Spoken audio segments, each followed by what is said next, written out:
So, you switch to the iPhone, and now you can't even download a video from Google Drive? Well, don't worry.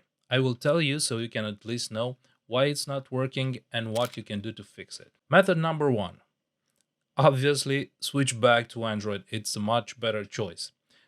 But now, in all seriousness, I compared the files that were downloading fine and the ones that were not, and I found what the iPhone doesn't like. If the video you're trying to download is 4K resolution, then it won't let you move it to camera roll. Why?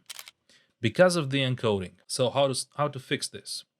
You need to render your files to H.265 instead of H.264. Yes, that's right.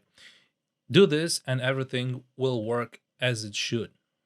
You want to know a little secret?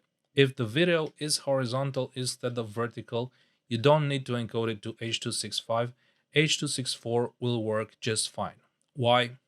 Don't ask me. I don't know.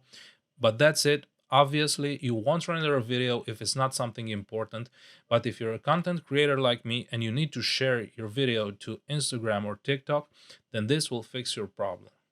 Thank you. And if this video helped you, please don't forget to like and subscribe. Love you all, guys.